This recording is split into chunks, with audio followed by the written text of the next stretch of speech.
സംസ്ഥാന ബജറ്റ് ഒരുക്കങ്ങൾ അവസാന ഘട്ടത്തിലാണ്. വിവിധ ഘട്ടങ്ങളിലെ പരിശോധനകൾക്കും നടപടിക്രമങ്ങൾക്കും ശേഷമാണ് ബജറ്റിന് അന്തിമ രൂപം, ഫൈനൽ ഡ്രാഫ്റ്റ് ഉണ്ടാവുന്നത്. 6 മാസം വരെ നീണ്ടു നിൽക്കുന്നതാണ് ധനകാര്യ സെക്രട്ടേറിയറ്റിലെ ബജറ്റ് വിഭാഗം നേതൃത്വം നൽകുന്ന നടപടിക്രമങ്ങൾ, ജോലികൾ. ഉമേഷ് ബാലകൃഷ്ണൻ ആ നടപടിക്രമങ്ങളെ പറ്റി പറയുന്നു. ഉമേഷിന്റെ റിപ്പോർട്ടിലേക്ക്. ഒരു നിശ്ചിത കാലയളവിലേക്ക് ചെലവഴിക്കേണ്ടതും ലഭിക്കേണ്ടതുമായ തുകയുടെ വിശദമായ കണക്കിനെയാണ് നമ്മൾ സാധാരണ ബജറ്റ് എന്ന് പറയുന്നത്. അതൊരു സംസ്ഥാന സർക്കാരിൻ്റെതാകുമ്പോൾ സംസ്ഥാന ബജറ്റായി മാറും.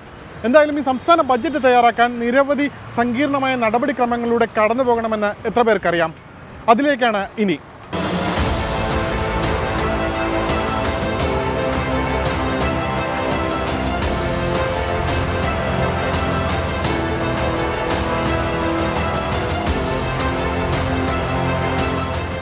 മാസത്തിലധികം നീണ്ടു നിൽക്കുന്ന നടപടിക്രമങ്ങളാണ് ബജറ്റ് മുന്നൊരുക്കങ്ങൾ.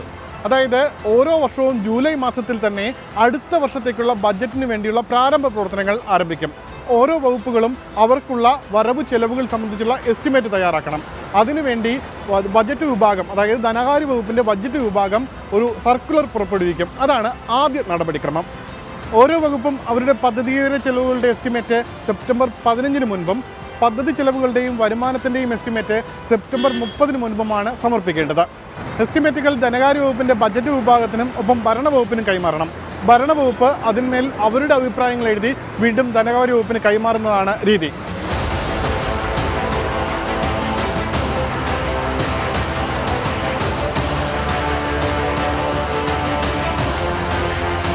ഇനി എസ്റ്റിമേറ്റുകളുടെ പരിശോധനാ ഘട്ടമാണ്. ധനവകുപ്പിന് ഒരു കണക്കുണ്ടാകും, ഒപ്പം AGയുടെ വരവ് ചെലവ് കണക്കുമുണ്ടാകും. ഇത് കൂടാതെയാണ് ഭരണവകുപ്പ് കൈമാറുന്ന വിവരങ്ങൾ. ഈ വിവരങ്ങളെല്ലാം ധനവകുപ്പ് സൂക്ഷ്മമായി പരിശോധിച്ച് ആവശ്യമായ ഭേദഗതികൾ തീരുമാനിക്കുകയും ചെയ്യും. ഇനിയാണ് ബജറ്റ് തയ്യാറാക്കലിൻ്റെ അവസാന ഘട്ടം, അതായത് ധനമന്ത്രിയുടെ പൂർണ്ണ നിയന്ത്രണത്തിലുള്ള ഘട്ടം ഇവിടെയാണ്. ബജറ്റ് തയ്യാറാക്കുന്നതിനൊപ്പം ബജറ്റ് തയ്യാറാക്കലിൻ്റെ പണം അനുവദിക്കൽ, ഒപ്പം വിവിധ പദ്ധതികൾ തീരുമാനിക്കൽ, അതിൻ്റെ ചെലവ് തീരുമാനിക്കൽ എന്നിവയെല്ലാം ഈ ഘട്ടത്തിൽ നടപ്പാക്കും. ഈ ദിവസങ്ങളിൽ ധനമന്ത്രിക്കും ധനവകുപ്പിലെ ബജറ്റ് വിഭാഗത്തിലെ ഉദ്യോഗസ്ഥർക്കും ഉറക്കമില്ലാത്ത രാത്രികളെന്നാണ് പൊതുവെ പറയാറ്.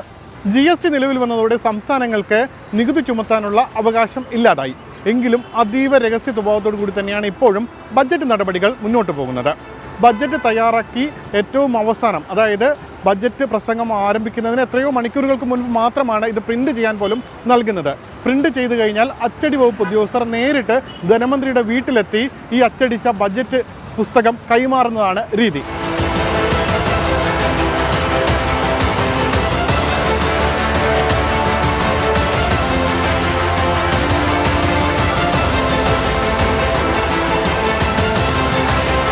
ഇനി അടുത്ത നടപടി ബജറ്റ് അവതരണമാണ്. അതാണ് നാളെ നടക്കാനിരിക്കുന്നത്.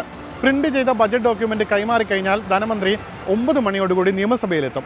നിയമസഭയിലെത്തിക്കഴിഞ്ഞാൽ പ്രതിപക്ഷത്തിൻ്റെ കൂടി അനുവാദത്തോടുകൂടി ബജറ്റ് അവതരിപ്പിക്കാൻ ആരംഭിക്കും. ബജറ്റ് അവതരിപ്പിച്ചു കഴിഞ്ഞാൽ ബജറ്റ് മേശപ്പുറത്ത് വയ്ക്കുന്നതോടുകൂടി ആ നടപടിക്രമങ്ങൾ പൂർത്തിയാകും. ഈ ബജറ്റ് അവതരിപ്പിച്ചത് കൊണ്ടെല്ലാം അവസാനിക്കുന്നില്ല കേട്ടോ. അതിനുശേഷം ബജറ്റിന്മേൽ ചർച്ചയുണ്ട്. ബജറ്റ് ചർച്ചയ്ക്ക് ശേഷം ധനാഭ്യർത്ഥനയുണ്ട്. ധനാഭ്യർത്ഥനയ്ക്ക് ശേഷമുള്ള തുടർ ചർച്ചകളുണ്ട്. ഒടുവിൽ ധനവിനിയോഗ ബില്ല് പാസ്സാക്കുന്നതുവരെ ഈ നടപടിക്രമങ്ങൾ നീണ്ടു നിൽക്കും.